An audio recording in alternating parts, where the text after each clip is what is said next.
नमस्ते, good evening everyone. Rajeshwari दी ने बहुत बड़ी बड़ी बातें कर दी, इल्यूमिनेटर्स और ये सब। ऐसा मैं कुछ सोच के नहीं आई हूँ, क्योंकि सब प्रकाश, सब ज्योति वहीं से आए।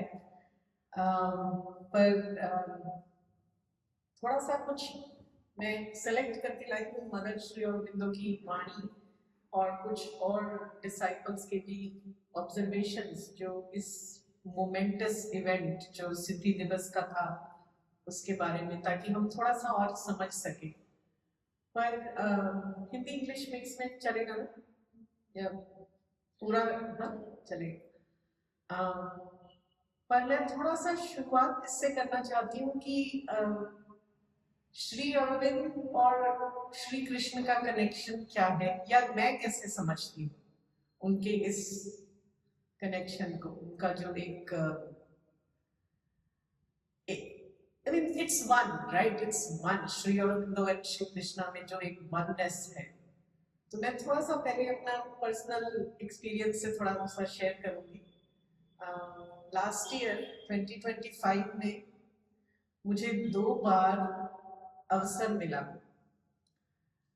कोलकाता जाने का, और दोनों बार मैंने, पता नहीं माँ की कृपा हुई कि हमने पुलिस सुपरिटेंडेंट को लिखा कि उस सेल में जाने की परमिशन दें जहां श्री अरबिंदो थे। काफी सारा तो अलीपुर प्रिजन अब म्यूजियम है, बट जिस सेल में वो मतलब सॉलिटरी में थे वो प्रिजर्व है। अब वो जेल नहीं है, अब वो प्रेसिडेंसी करेक्शनल हाउस है। और उस ब्लॉक में 3 छोटे छोटे सेल्स हैं जो हमें श्री अरबिंदो की टेल्स ऑफ प्रिजन लाइफ में पता चलता है कितना छोटा साइज। तो पहला सेल उनका है, फिर उसके बाद किसी और का होगा, 3 है। और तीनों को उन्होंने करेक्शनल हाउस में एक तरह से मंदिर के जैसे बनाया। पहला श्री अरबिंदो का सेल प्रिजर्व है, जो कोलकाता में श्री अरबिंदो निवास है वो उनका लुक आफ्टर करते हैं। वहां पे उन्होंने श्री अरबिंदो की फोटो भी दी है, मदर की भी फोटो लगाई है। और नेक्स्ट वाले सेल में सिख मतलब गुरुद्वारे की जैसे बनाया है, और तीसरे सेल में किसी और गुरु की वो है जो मैंने देखा नहीं, क्योंकि मेरे लिए यही था श्री अरबिंदो के बाद वो नेक्स्ट में इतना थोड़ा सा देखा, आगे जाने का मन नहीं किया। तो वो 10 मिनट आपको देते हैं, आपके साथ एक पुलिस ऑफिसर जाएगा, क्योंकि हम 2 थे, मेरे हस्बैंड और मैं, तो एक लेडी ऑफिसर भी साथ थी। आपसे बाहर आपका फोन, कैमरा, बैग, आधार कार्ड मतलब पूरा चेक करके अंदर जाने देते हैं, और ईमेल जो उनका परमिशन आया वो आप लेके जाएं। तो दोनों बार हम गए। मैं आपको बता नहीं सकती कि वो एक्सपीरियंस कैसे था, स्पेशली फर्स्ट टाइम। मतलब मुझे समझ नहीं आ रहा था कि मैं आंख बंद करूं या खोलूं, या आंखों में कुछ दिख भी नहीं रहा था, मतलब इतनी भर जाती है आंखें उस प्रेम से। उस पावन स्थली की जो सिग्निफिकेंस है श्री अरबिंदो की अपनी स्पिरिचुअल जर्नी में, और जिस तरह से उन्होंने कहा है उसके बारे में, जो हम पढ़ चुके हैं टेल्स ऑफ प्रिजन लाइफ में, उत्तर पारा स्पीच में, स्पेशली उत्तर पारा स्पीच में, और फिर उसके बाद जितना भी हम जानते हैं, वो ना जीवंत हो जाती है। उससे मुझे ये लगा कि मैं श्री अरबिंदो और श्री कृष्णा का जो रिलेशन है उसको पर्सनली थोड़ा सा फील कर पाई कि क्यों ये सिद्धि दिवस आया, कि श्री कृष्ण ही श्री अरबिंदो के फिजिकल में बिल्कुल एक हो गए।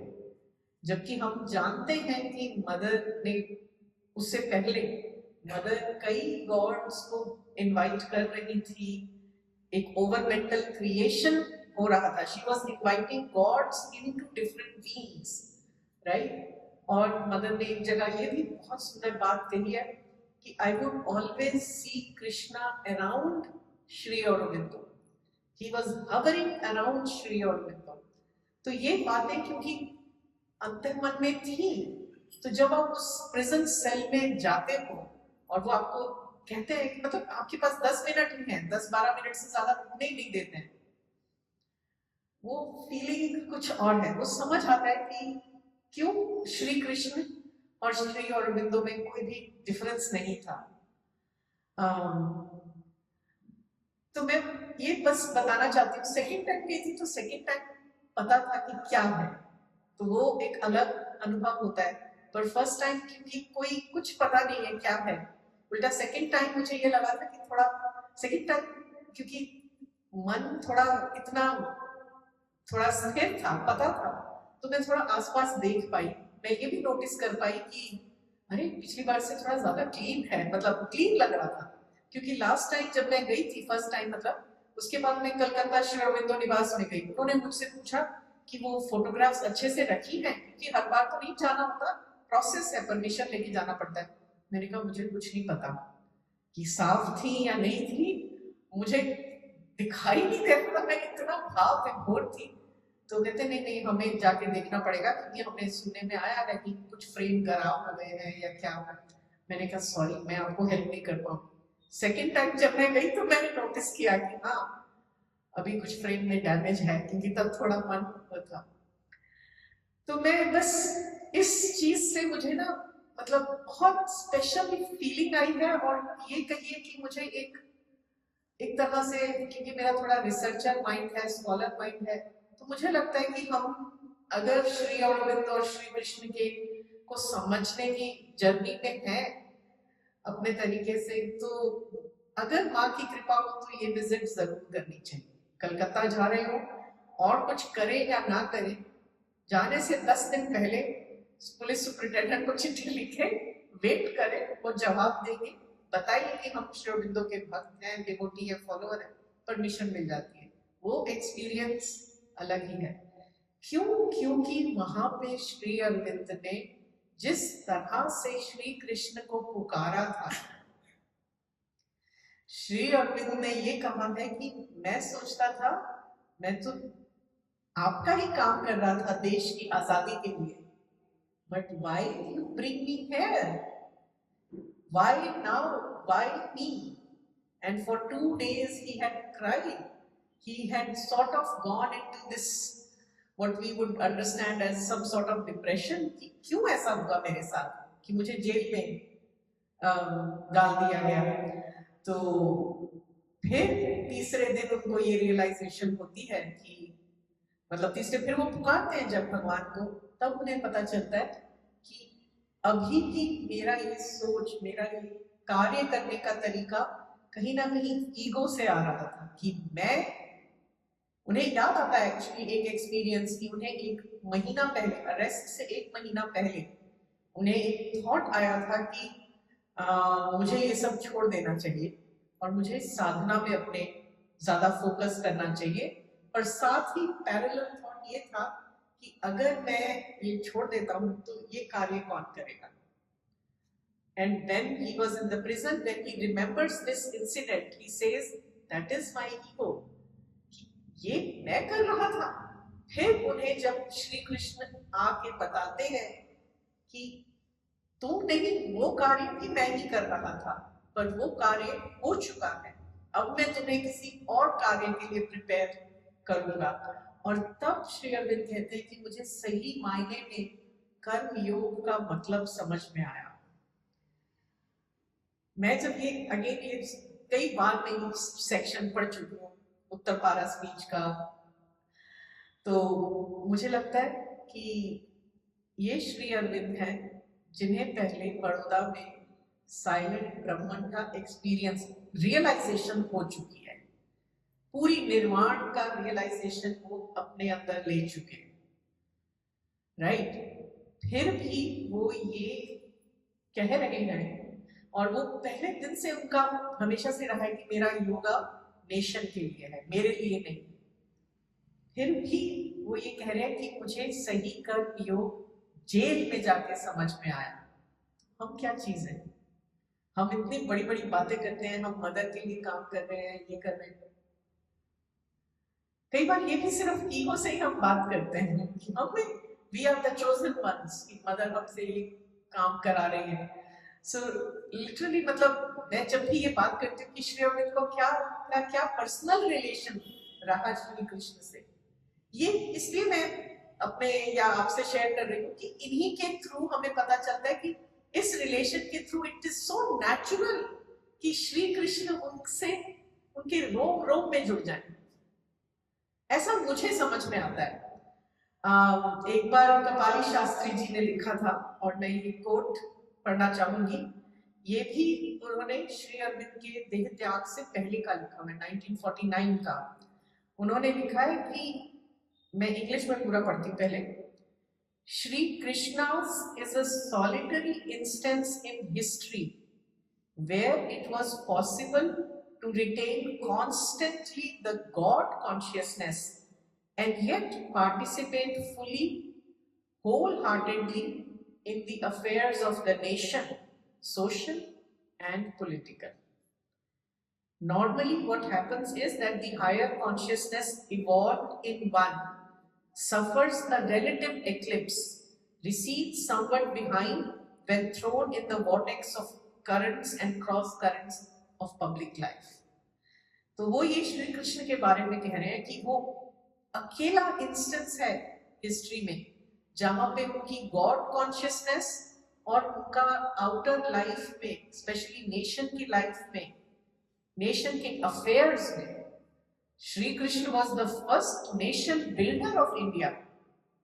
उन्होंने एक धर्म राष्ट्र की स्थापना करने का कार्य किया था। राइट, श्री अरबिंदो ने अपनी बंगाली राइटिंग्स में बहुत सारे एसेज में लिखा है कि श्री अरबिंदो's पॉलिटिकल वर्क, जब वो गीता या महाभारत का एनालिसिस कर रहे हैं तो महाभारत में श्री कृष्ण की भूमिका पे बहुत सारे एसेज हैं बंगाली राइटिंग्स में श्री अरबिंदो के। तो he was the first nation builder, धर्म राष्ट्र बनाने का।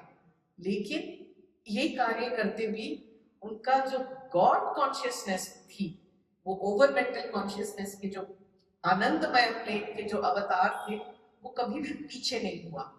ये कपाली शास्त्री जी ने श्री कृष्ण के बारे में लिखा है और यही एस्पेक्ट हम श्री अरबिंदो में भी पूरा फिट बैठता है। He was in the middle of freedom fight. He was in the middle freedom fight में छोड़ दीजिए, पौंडीचेरी में 1910 के बाद भी first world war, second world war, सब में इंटरनेशनल क्या चल रहा था, he was at some level engaged in that, yet his God consciousness never got mixed up in that. That is another parallel I find that is very interesting. So ये तो उनके मतलब प्रेजेंट और इस फ्रीडम फाइट और national work की बात है। उत्तर पारा स्पीच में हम जब आए, जो कि बहुत इंपॉर्टेंट टर्निंग पॉइंट है श्री अरबिंदो का, उत्तर पारा स्पीच में भी श्री अरबिंदो खुद बहुत फ्रैंकली, बहुत ऑनेस्टली, कैंडिडली बताते हैं कि उन्हें क्या आदेश श्री कृष्ण से मिला था। और बाद में उनका एक लेटर है आश्रम में, जब वो कहते हैं, किसी डिसाइपल को लिखा है उन्होंने कि we are here doing Shri Krishna's work. वो वर्क जो उन्हें जेल में श्री कृष्णा ने आदेश दिया, वो क्या वर्क था?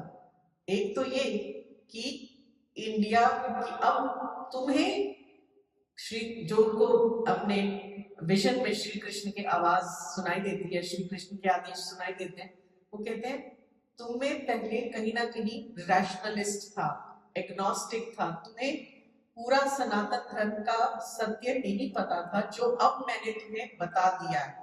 क्योंकि श्री अरविंद अपने उत्तर पारा स्पीच में भी यही कहते हैं कि he placed the Gita in my hand and he was doing the Gita of the hand not just in an intellectual way. He says Shri Krishna taught me Karma Yoga as Shri Krishna had taught Arjuna. So उस तरह से, वो अर्जुन की तरह से उन्होंने श्री कृष्ण से उस टाइम आदेश लिया है और सीखा है, कर्म योग करना सीखा है। तो श्री कृष्ण उनको एक आदेश ये देते हैं कि अब जो भारत, जो अब मैंने तुम्हें सनातन धर्म का सच बताया है, अब ये तुम्हें आगे लेके जाना है, इसे नेशन में स्प्रेड करना है, इसे वर्ल्ड में स्प्रेड करना है। और इंडिया का जो आगे फ्रीडम तो इंडिया की गारंटीड है, मैंने गारंटी कर दी है, वो हो गई है। बाकी उस प्लेन पे है, बाकी ह्यूमन प्लेन में आने में टाइम लगेगा। वो हमारी प्रॉब्लम्स थी कि हम नहीं ला पाए। वो तो मदर ने भी एक जगह कहा था कि इट इज डन, राइट 1915 या 1920 में कि it is done. She said she had a vision. She said I saw Britishers leave. जब किसी ने पूछा कि how did they leave, she said they left the way they came. बिना उथल पुथल किए मर्चेंट्स की तरह आए थे, अपना बैग बांधा, खूब सारा धन लूटा और चले गए. कोई उथल पुथल नहीं. सटल प्लेन के ये ट्रुथ है. फिजिकल प्लेन पे हमें 27 साल वेट करना पड़ा क्योंकि हमारी पॉलिटिक्स अलग तरीके से चल रही थी. ठीक है, तो श्री कृष्ण ने ये कहा कि एक ये कि तुम्हें सनातन धर्म का सत्य जो मैंने तुम्हें अब बताया है वो तुम्हें आगे स्प्रेड करना है, लेके जाना है. और क्योंकि इंडिया की फ्रीडम तो अब गारंटेड है, इंडिया को मैं उत्थान की तरफ लेके जा रहा हूं और तुम्हें उस कार्य के लिए अपने आप को प्रिपेयर करना है. वो उत्थान का कार्य क्या है? वो उत्थान का कार्य सिर्फ आउटर डेवलपमेंट नहीं है कि रिफॉर्म्स करने हैं या ये करना है, बट वो चेतना का कार्य है, योग का कार्य है. तो अपने योग से वो कंडीशंस लानी है जिससे इंडिया का स्पिरिचुअल उत्थान हो, क्योंकि इंडिया के स्पिरिचुअल उत्थान से विश्व का कल्याण, ह्यूमैनिटी का कल्याण जुड़ा हुआ है. तो श्री अरविंद बाद में यही कहते हैं कि ये श्री कृष्ण का कार्य हम आगे लेके जा रहे हैं. श्री कृष्ण अगर राष्ट्र निर्माण के कार्य में थे या नेशनल यूनिटी, एक तरह से यूनाइट कर रहे थे. आप अगर कुरुक्षेत्र की वार की पॉलिटिक्स देखें, उस टाइम छोटे छोटे जो किंगडम्स थी उनको यूनाइट का करने का काम था, क्योंकि वो एक एम्परर युधिष्ठिर के धर्म राज्य में सबको लाना चाहते थे. राजसूय यज्ञ का कराने का पर्पस भी यही था. और कोई भी कार्य युधिष्ठिर श्री कृष्ण से पूछे बिना तो करते नहीं थे. तो राष्ट्र निर्माण का एक नेशनल यूनिटी का था. श्री अरविंद उसको कैसे आगे लेके जा रहे हैं? वर्ल्ड यूनिटी की बात करके नेक्स्ट लेवल पे जाना है. इसीलिए ऑरोविल का जब दुनिया एक दूसरे को मार रही थी फर्स्ट वर्ल्ड वॉर के टाइम, श्री अरविंदो एनविजन कर रहे थे world unity. It was in 1916 and 17 that he was writing this book, The Ideal of Human Unity. जब ये भी पता नहीं था कि ये दुनिया बचेगी भी या नहीं. ग्रेट वॉर उसको कहा गया था, first world war. But here is a yogi, Mahayogi, sitting in a small room in Pondicherry, which is still colonized by the British, जो कि एक मेजर प्लेयर है उस कॉमन डिस्ट्रक्शन में. And yet he's envisioning, because he knows that is where the future is. This is another way of doing Shri Krishna's work, right? इतने parallels दिखते हैं ना अगर हम जीवन के उसमें प्रोग्रेशन में देखें. तो फिर जब मदर ने कहा, वो जो 1920 और 1926 के बीच में जब वो सूप सेरेमनी किया करती थी और सूप के थ्रू कॉन्शियसनेस, डिफरेंट गॉड्स की कॉन्शियसनेस डिफरेंट डिसाइपल्स में थी. और ये कई जगह रिकॉर्ड है कि इस डिसाइपल में इस देवा को बुलाया, इस डिसाइपल में इस देवता को बुलाया. तो उन्होंने हमेशा श्री अरविंदो के आसपास श्री कृष्ण को देखा. तो नेचुरली 1926 में जब वो दिन आया जिस दिन the divine Shri Krishna, the overmental God Shri Krishna descended into Shri Aurobindo. तो जब मदर से पूछा गया कि इस इतनी बड़ी सिद्धि का श्री अरविंदो के लिए क्या सिग्निफिकेंस है, श्री अरविंदो की साधना के लिए क्या सिग्निफिकेंस है, तो मदर ने एक बार ये बात कही कि इससे श्री अरविंदो की साधना में कोई डिफरेंस नहीं है. ये अर्थ के लिए important event. It is not कि श्री अरविंदो ने कुछ उनको तो पता नहीं था कि ये नेक्स्ट कहां जाना है, लेकिन it is what she says, it is the avatar of the past coming down to make way for the avatar of the future. कि avatar of the past Shri Krishna जो ओवरमेंटल कॉन्शियसनेस के अवतार है, उनका एक तरह से कोलैबोरेशन है कि अब आगे और चलो, which is towards the supramental consciousness.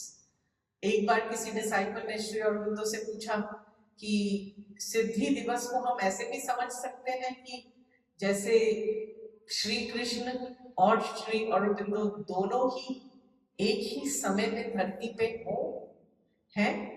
तो उन्होंने कहा हाँ। इसका मतलब कि श्री कृष्ण बिल्कुल फिजिकल फॉर्म में 24 नवंबर 1926 के बाद धरती पे थे। कैसे थे? क्योंकि वो ही श्री अरविंदो थे।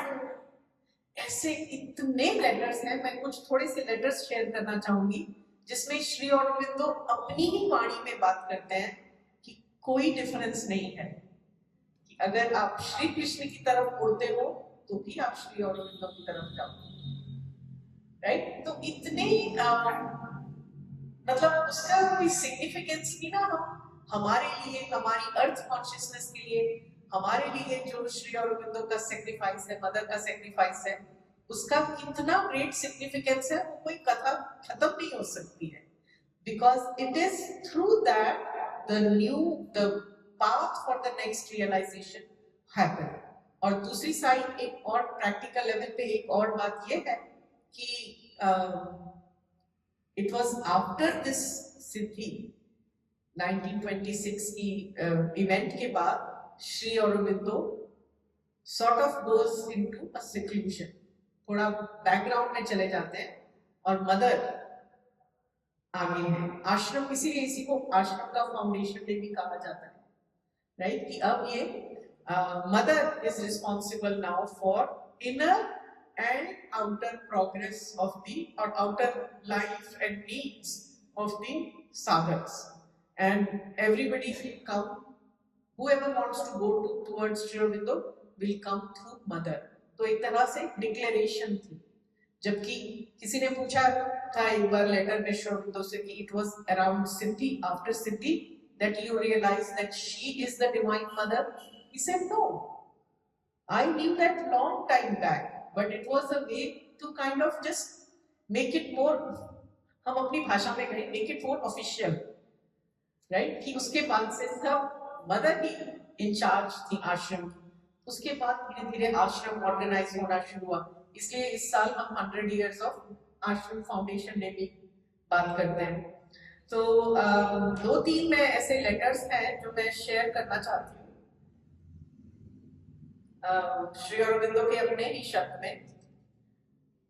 ओके, हाँ, एक पहले मदर का, मदर की ये बहुत सुंदर लेटर है। ये है मदर की कन्वर्सेशन अगस्त 2 1961 की। तो जब संत प्रेम ने पूछा था कि इसका सिग्निफिकेंस बताने की, तो मदर ने कैसे एक्सप्लेन किया था। She said it was this: Krishna consented to descend into Sri Aurobindo's body to be fixed there। और उन्होंने emphasize किया वर्ड, जैसे सतप्रेम ने लिखा है, कैपिटल लेटर्स में लिखा है fixed there। She emphasized to be fixed in Sri Aurobindo's body।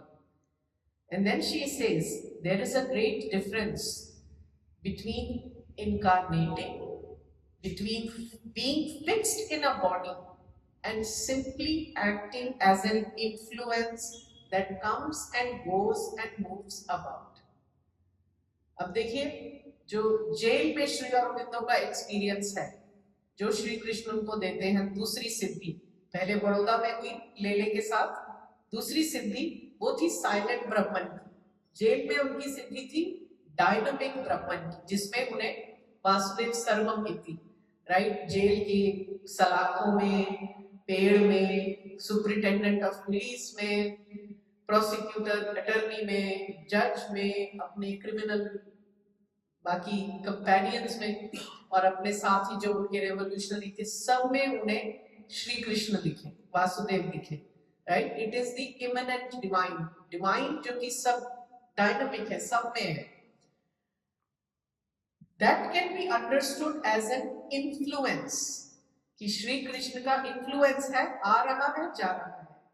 वहां से लेके 1926 की सिद्धि में जो डिफरेंस है कि नाउ ही इज फिक्स्ड, वो कभी आएंगे जाएंगे नहीं, वो वही है, उसी बॉडी में ही है। Shri Krishna.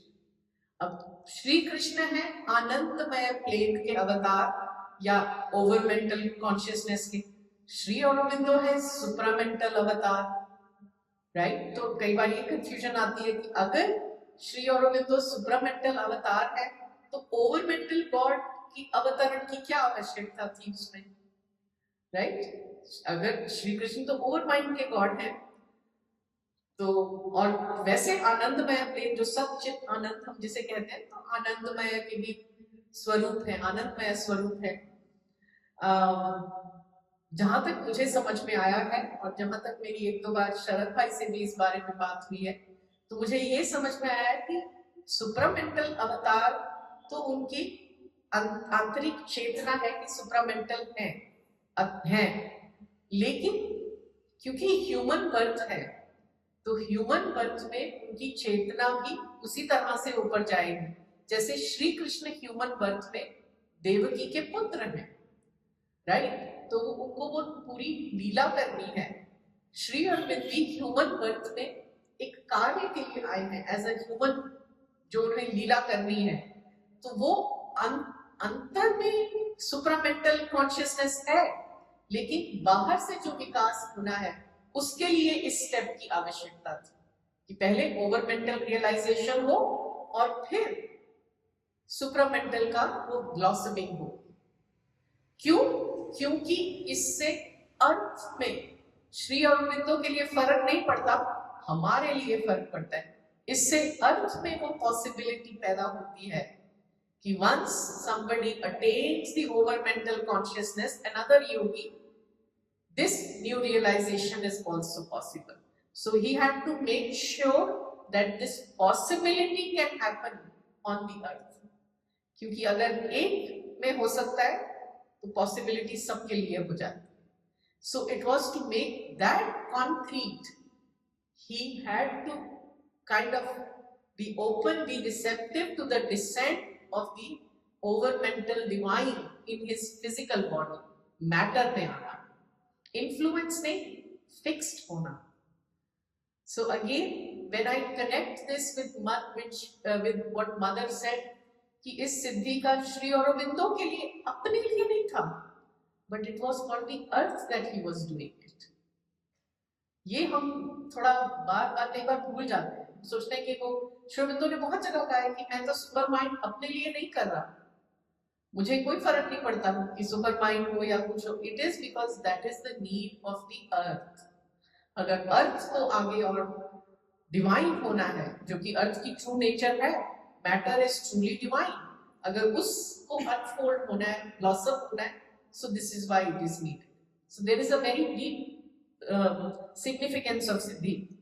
So mother says there is a great difference between being fixed in a body and simply acting as an influence that comes and goes.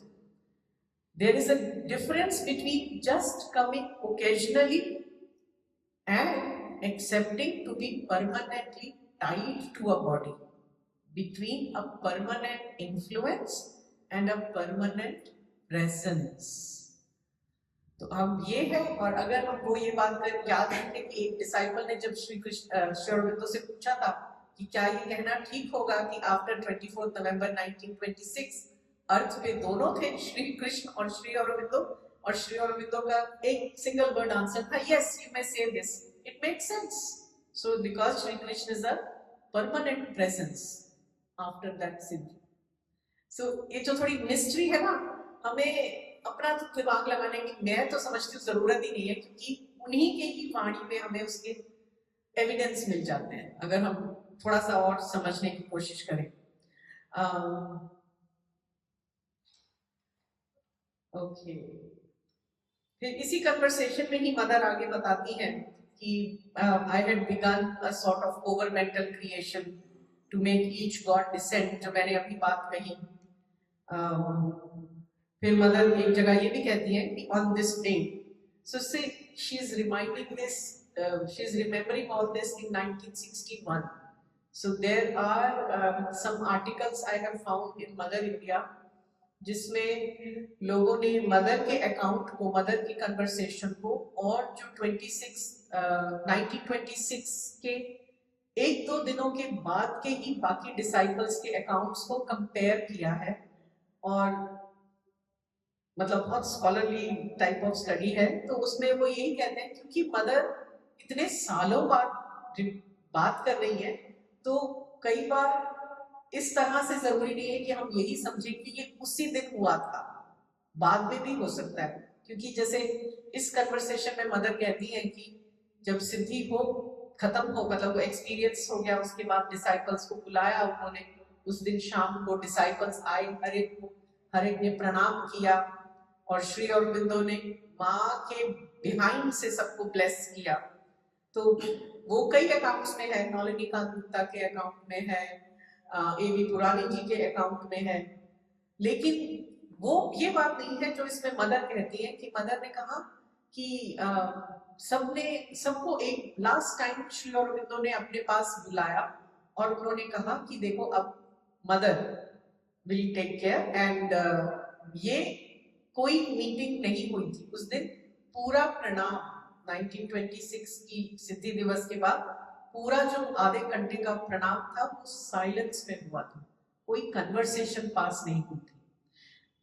एक लेटर बारिंदा के थ्रू श्री अरबिंदो ने भिजवाया था कि from now on you will whatever you need to discuss, what you need to deal, go through, it should be addressed to the mother। तो बारिंदा ने जाके, उस टाइम सिर्फ 24-25 डिसाइपल्स थे, ज्यादा नहीं थे, तो सबको पर्सनली वो एक लेटर जो श्री अरबिंदो ने डिक्टेट किया था वो दिया था। तो अगेन इट इज जस्ट मेरा रिसर्चर माइंड है, तो मुझे इंटरेस्टिंग लगता है कि कैसे क्या हुआ था और क्या रिपोर्ट हुआ था। एक अकाउंट ये भी है कि मदर की एक कंपेनियन थी दत्ता, जो इंग्लैंड से आई थी, उन्होंने 1926 के प्रणाम के बाद बहुत थोड़ा 2-3 बार कहा था, अरे lord has descended, lord has descended, Shri Aurobindo has conquered death, disease and sea and hunger, सब कॉन्कर कर लिया है। तो ये उनको उस टाइम ऐसा लगा। तो निरोधा ने एक बार श्री अरबिंदो से पूछा था कि क्या ये सच है, तो श्री अरबिंदो ने अपने ह्यूमरस तरीके से कहा था, अगर ये सच होता तो उसके बाद मुझे कुछ कार्य करने की जरूरत ही नहीं थी, कि you know that is not true। he said, he used a very funny phrase कि ये बहुत ही अलग तरह की प्रोक्लेमेशन है, ये सब नहीं जाओ।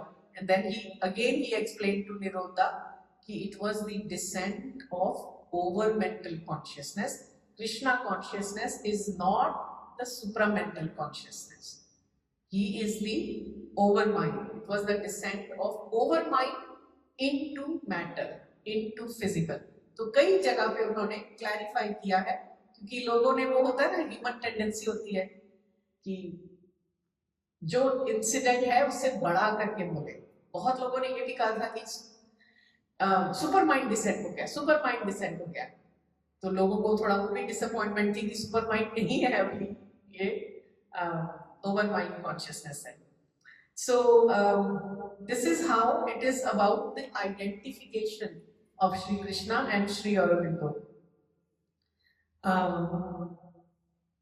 एक दो लेटर्स मैं थोड़े से पढ़ना चाहती हूँ जो श्री अरबिंदो के हैं।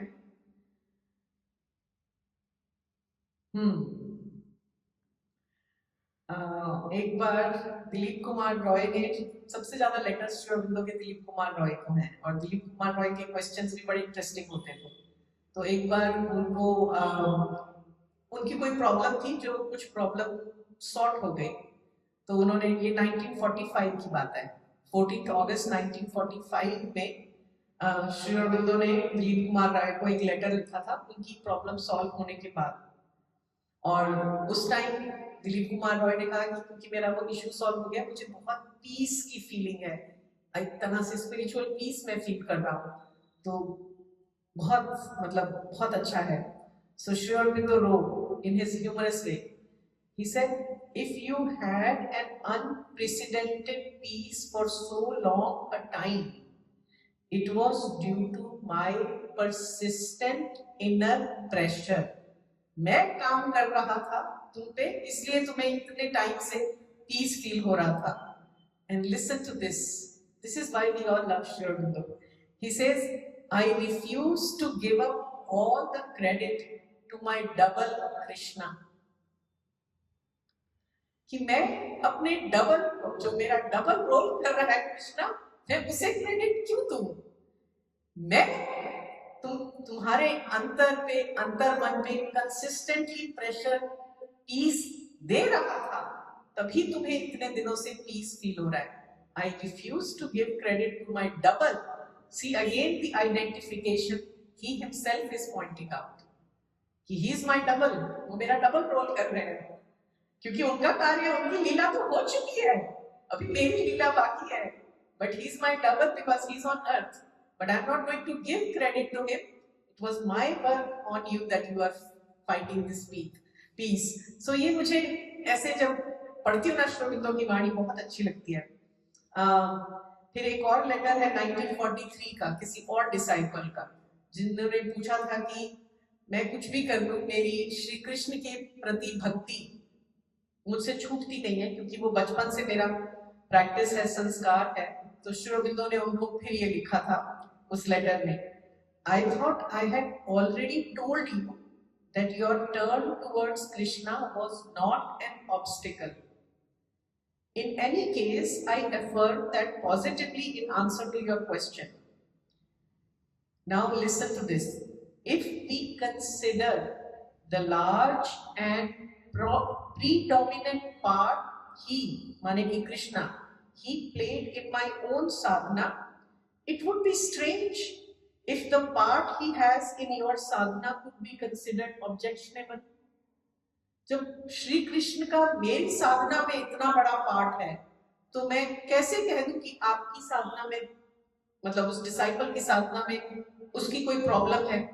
And then he says, sectarianism is a matter of dogma, ritual, etc., not of spiritual experience. The concentration on Krishna is self-offering to the Ishta Devta. If you reach Krishna, you reach the divine. If you can give yourself to him, you give yourself to me. No difference. Right? Your inability to identify may be because you are laying too much stress on the physical aspect, consciously or unconsciously. कि श्री कृष्ण अगर आप ही हैं, तो आपकी बांसुरी कहाँ है और मोर पंख कहाँ है? Physical aspects, right? Because that is what we want to see. That is what the images, the forms have done to us.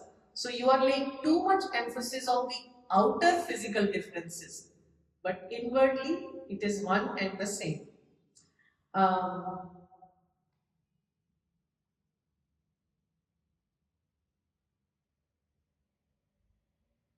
Yes.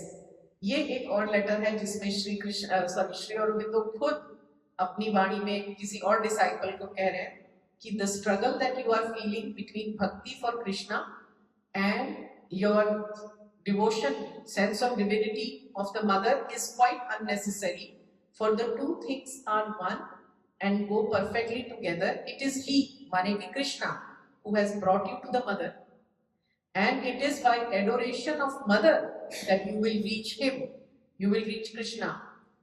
Then he says, this is the last line जो का की है, he is here in the ashram and it is his work that is being done in this yoga. He is here in the ashram and it is his work. ये है letter 1933 का, 11th July 1933. अगर हम लोग scholarly research की बात करें कि फैक्ट्स कहाँ है, प्रूफ कहाँ है, प्रूफ उनकी अपनी वाणी में.